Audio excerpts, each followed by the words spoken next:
शिव और सती का विवाह। दक्ष प्रजापति की कई पुत्रियां थीं। सभी पुत्रियां गुणवती थीं। फिर भी दक्ष के मन में संतोष नहीं था। वे चाहते थे उनके घर में एक ऐसी पुत्री का जन्म हो जो सर्वशक्ति संपन्न हो एवं सर्वविजयनी हो, जिसके कारण दक्ष एक ऐसी ही पुत्री के लिए तप करने लगे। तप करते करते अधिक दिन बीत गए तो भगवती आद्या ने प्रकट होकर कहा, मैं तुम्हारे तप से प्रसन्न हूँ। तुम किस कारण वश तप कर रहे हो? दक्ष ने तप करने का कारण बताया तो माँ बोली, मैं स्वयं पुत्री रूप में तुम्हारे यहाँ जन्म धारण करूंगी। मेरा नाम होगा सती। मैं सती के रूप में जन्म लेकर अपनी लीलाओं का विस्तार करूंगी। फलतः भगवती आद्या ने सती रूप में दक्ष के यहाँ जन्म लिया। सती दक्ष की सभी पुत्रियों में सबसे अलौकिक थीं। सती ने बाल्य अवस्था में ही कई ऐसे अलौकिक आश्चर्यचलित करने वाले कार्य कर दिखाए थे जिन्हें देखकर स्वयं दक्ष को भी विस्मयता होती रहती थी। जब सती विवाह योग्य हो गई तो दक्ष को उनके लिए वर की चिंता होने लगी। उन्होंने ब्रह्मा जी से इस विषय में परामर्श किया। ब्रह्मा जी ने कहा, सती आद्या का अवतार हैं। आद्या आदि शक्ति और शिव आदि पुरुष हैं, अतः सती के विवाह के लिए शिव ही योग्य और उचित वर हैं। दक्ष ने ब्रह्मा जी की बात मानकर सती का विवाह भगवान शिव के साथ कर दिया। सती कैलाश में जाकर भगवान शिव के साथ रहने लगी। भगवान शिव के दक्ष के दामाद थे, किंतु एक ऐसी घटना घटित हो गई जिसके कारण दक्ष के हृदय में भगवान शिव के प्रति बैर और विरोध भाव पैदा हो गया। एक बार देवलोक में ब्रह्मा ने धर्म के निरूपण के लिए एक सभा का आयोजन किया था। सभी बड़े बड़े देवता सभा में एकत्र हो गए थे। भगवान शिव भी इस सभा में बैठे थे। सभा मंडल में दक्ष का आगमन हुआ। दक्ष के आगमन पर सभी देवता उठकर खड़े हो गए, पर भगवान शिव खड़े नहीं हुए। उन्होंने दक्ष को प्रणाम भी नहीं किया। फलतः दक्ष ने अपमान का अनुभव किया। केवल यही नहीं, उनके हृदय में भगवान शिव के प्रति ईर्ष्या की आग जल उठी। वे उनसे बदला लेने के लिए समय और अवसर की प्रतीक्षा करने लगे। एक बार सती और शिव कैलाश पर्वत पर बैठे हुए परस्पर वार्तालाप कर रहे थे। उसी समय आकाश मार्ग से कई विमान कनखल की ओर जाते हुए दिखाई पड़े। सती ने उन विमानों को दिखकर भगवान शिव से पूछा, प्रभो, ये सभी विमान किसके हैं और कहाँ जा रहे हैं? भगवान शकिन ने उत्तर दिया, आपके पिता ने बहुत बड़े यज्ञ का आयोजन किया है। समस्त देवता और देवांगनाएं इन विमानों में बैठकर उसी यज्ञ में सम्मिलित होने के लिए जा रहे हैं। इस पर सती ने दूसरा प्रश्न किया, क्या मेरे पिता ने आपको यज्ञ में सम्मिलित होने के लिए नहीं बुलाया?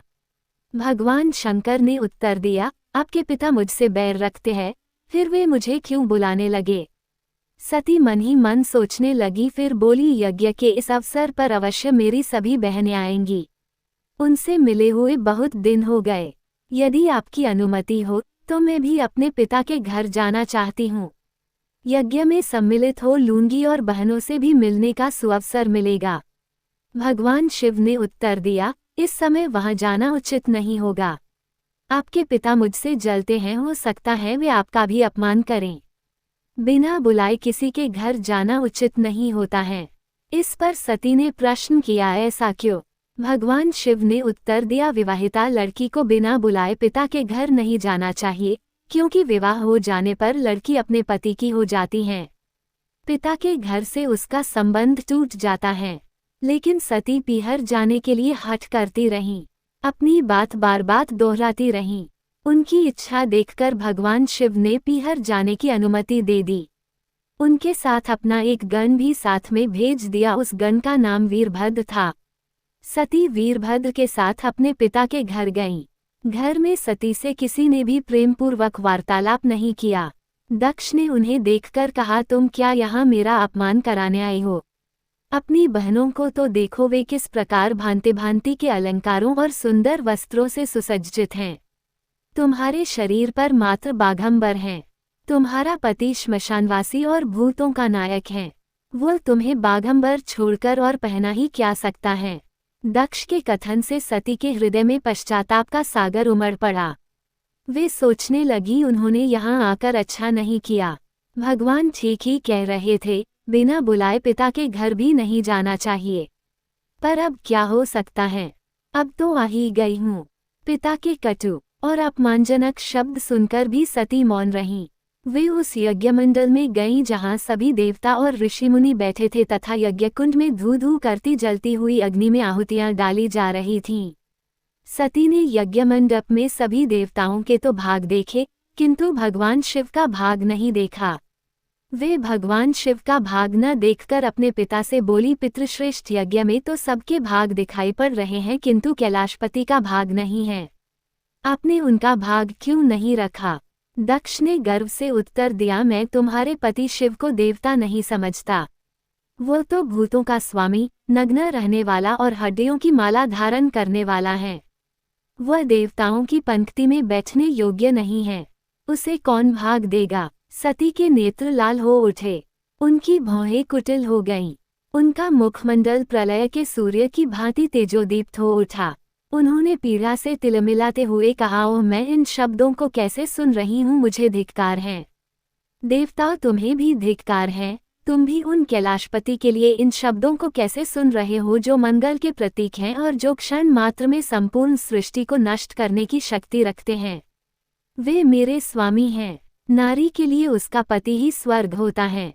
जो नारी अपने पति के लिए अपमानजनक शब्दों को सुनती है उसे नरक में जाना पड़ता है।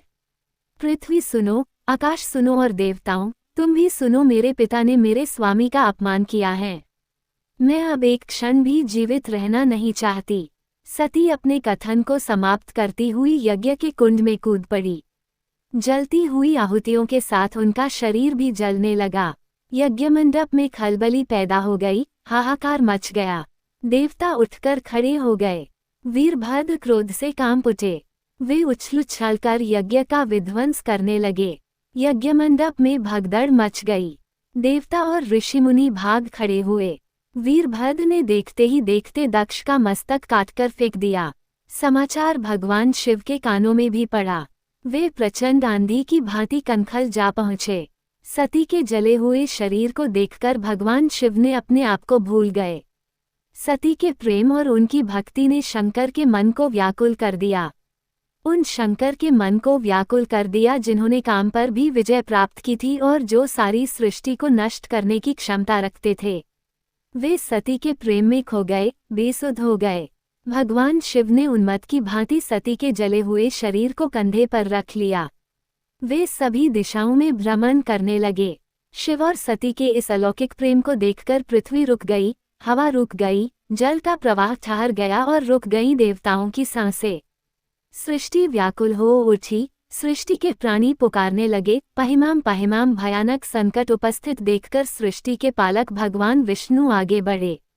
वे भगवान शिव की बेसुधी में अपने चक्र से सती के एक एक अंग को काट काट कर गिराने लगे।